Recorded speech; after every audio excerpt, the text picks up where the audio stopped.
Merhabalar herkese. Bugün size Singer el dikiş makinesinden bahsedeceğim. Aslında her zaman bir dikiş makinesi alma hevesim vardı fakat giderek artan fiyatlar sebebiyle bir türlü buna cesaret edememiştim. Çünkü daha önce hiçbir dikiş tecrübem yoktu. Ama böyle bir şeyleri yaratmak, dönüştürme fikri çok hoşuma gider. O yüzden denemek istiyordum. Bir de tabii bu işin terzi boyutu var. Sürekli evde çıkan terzilik işler var. O yüzden onları da kendim halletmek istediğim için bir dikiş makinesi edinmek istiyordum. Fakat dediğim gibi fiyatlar çok arttı. O yüzden hani alırım yapamam dikemem bu sefer evde kalır onca verdiğim para boşa gider düşüncesiyle her seferinde ertelemiştim bunu. Tesadüfen girdiğim bir dükkanda bu dikiş makinesini gördüm.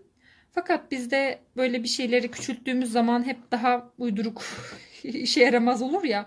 O yüzden yok dedim ya bu işe yaramaz bu ne dikecek sanki küçücük diye küçümsemiştim bu ürünü.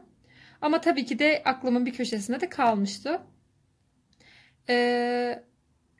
İnternette sayfaları gezerken tekrar karşıma çıktı. O gün de Trendyol sağ olsun bana bir indirim kuponu tanımlamış. Ben de ne alsam tabii ki de o indirim kuponunu mutlaka kullanacağım. Ne alsam derken bu dikiş makinesi aklıma geldi. O yüzden bu dikiş makinesi bana çok uygun bir fiyata denk geldi. Öyle olunca da alıp denemek istedim ki iyi ki almışım diyorum. Çünkü şu ana kadar terziye götüreceğim ve ondan tutacak tutarlarla çok rahat ödediğim parayı çıkartmış bulunuyorum. Kutuya geçelim.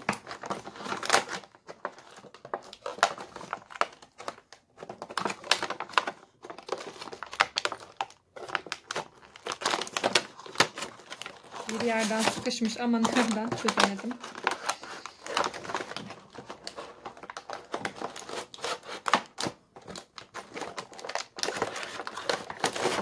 Evet, sonunda çıkarabildim. Öncelikle kullanım kılavuzundan bahsedeyim. Dediğim gibi ben dikiş dikmeyi hiç denememiştim önceden. Bilmiyordum ya da dikiş makinesi nasıl kullanılır, ayarları nasıl yapılır bunun hakkında da en ufak bir fikrim yoktu. Sadece bu kullanım kılavuzunu okuyarak çok rahatlıkla öğrendim. Normalde bir ürün aldığınızda kullanım kılavuzları çok yüzeyel. Yani bildiğin özetin özeti şeklinde anlatılıyor. Ama bu her şeyi, her şekilde işte iğnenin değiştirilmesi, makaranın takılması, dikiş ipliğinin geçirilmesi her bölümü tek tek detaylı bir şekilde ve çok rahat anlayacağınız bir şekilde anlatmış. Yani o yönden benden artı bir puan aldı bu marka. Ürüne gelecek olursa kutunun içerisinde böyle bir paket çıkıyor.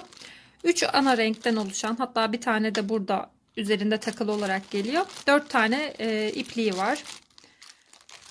Şurada iplik geçirme aparatı var. Şöyle açarak göstereyim.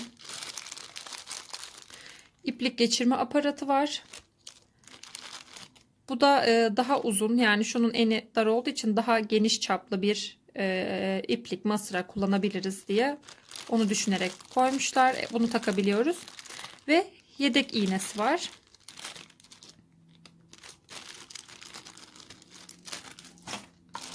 Ürüne gelecek olursak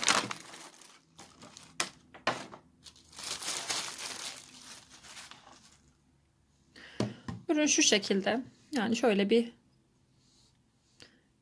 elime aldığımızda hani gösterebileceğim boyutunu göstermek adına böyle bir şey yaptım. Ürün 4 adet pille çalışıyor. Ben önceden kullandığım için takmıştım. Ayrıca 6 voltluk bir adaptör ile de çalıştırabilirsiniz. Ama pille çalıştırmak daha bana kolay geldi. Bir de kablo burada işimi zorlaştırmasın diye. Şurada bir çevirmemiz için bölüm var. Bunu çevirdiğimiz zaman iğnenin olduğu kısım yukarı kalkıyor. Ve bu şekilde dikişe hazır hale geliyor. Şurada bir çalıştırma tuşumuz var. Bunu ileri götürdüğümüz zaman çalışıyor. Elimizi çekince duruyor zaten. Şöyle ipliğin nasıl takıldığını göstereyim. Hatta şu masradan iplikten başlayayım. Şu şekilde ipliği değiştirmek istersek de burada bir yayı var. Şöyle göstereyim. Burada bir yayı var. Bu yayını takıyoruz. Bunu ipliğe geçiriyoruz. Ve şu şekilde bastırdığımız zaman hazır. İpliğin yönü bu tarafa gelecek. Yani şu şekilde olması gerekiyor. Şu şekilde sardığımızda bu şekilde gelecek yani. Şurada bir bölüm var. Bu delikten geçiriyoruz. Sonra şu kısımda, şu aradan, şu ara kısımdan dolandırıyoruz. Tabii ki de hani öyle 2-3 tur değil. Tek sefer dolandırıyoruz. Ardından şu iç kısımda bir halka var. Oradan geçiriyoruz.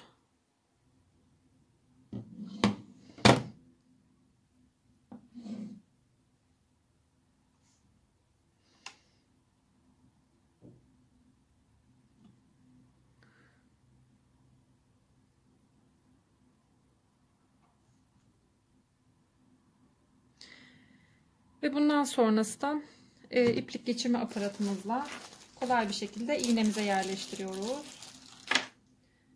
İplik geçirme aparatının ucu şöyle göstereyim.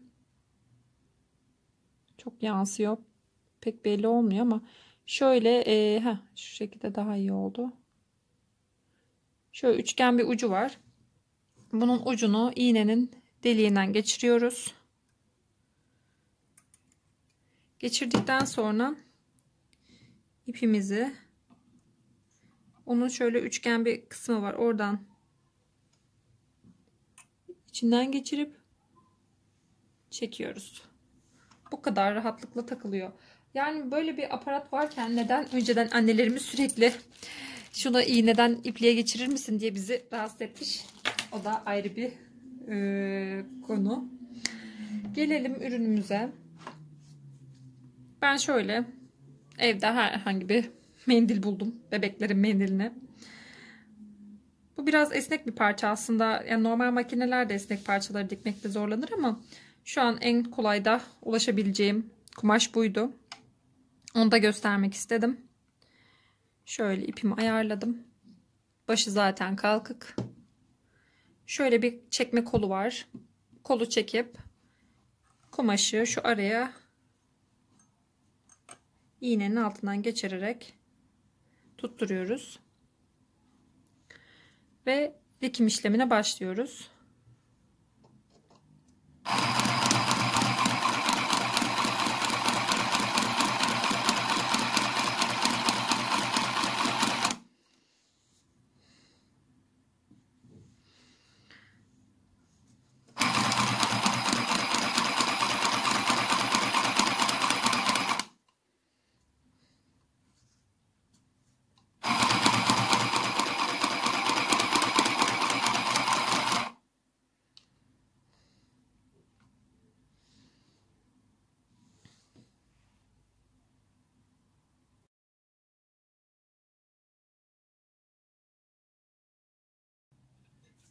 Videoyu durdurmak zorunda kaldım çünkü makas almamışım yanıma.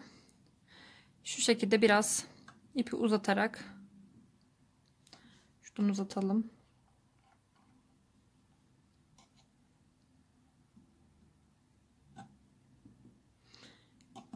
Kestik. Makinemizin başlığı zaten yukarıdaydı. Şimdi bu çok kapsamlı bir dikiş makinesi olmadığı için şu alt kısmını kaldırınca yani alt kısmında normalde dikiş makinelerin yani orada da bir iplik oluyormuş. Ben bunu sonradan öğrendim. O bunda olmadığı için tabii ki de son bitirme kısmını açık bırakıyor. Yani o kısım eğer sıkılamazsak kopabiliyor. O yüzden burada da şöyle yapıyoruz. Son kalan ilmeğe yani ters kısmını çeviriyoruz. Şuradan dikmiştik. Ters kısmını çeviriyoruz.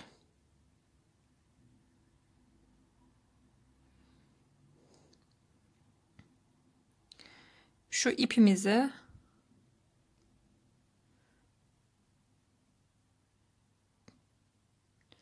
buradan geçiriyoruz.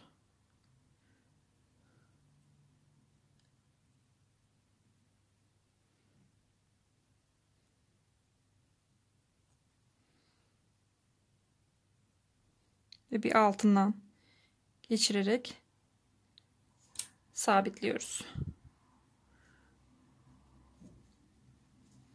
Bu şekilde olunca açılma yapmıyor. Yani herhangi bir sökülme yapmıyor. Şöyle, ben tabii biraz kaydırarak dikmişim. Bu şekilde de dikişimizi yapabiliyoruz. Ben gayet memnunum. Yani normal şu an satış fiyatları 60 TL'ymiş sanırım. 60 TL de verilebilir. Ama bu hafta BİM'e gelecekmiş. BİM'de 40 liraymış. O da çok uygun bir fiyat. Ben Trendyol'dan 35 liraya almıştım. O yüzden ben uygun aldığım için çok memnunum. Markadan da, ürünün kalitesinden de, sunduğu işten de memnunum. Ürünü kaldırırken kutusuna koymak isterseniz burayı kapatmayı unutmayın. Bu şekilde kapandı.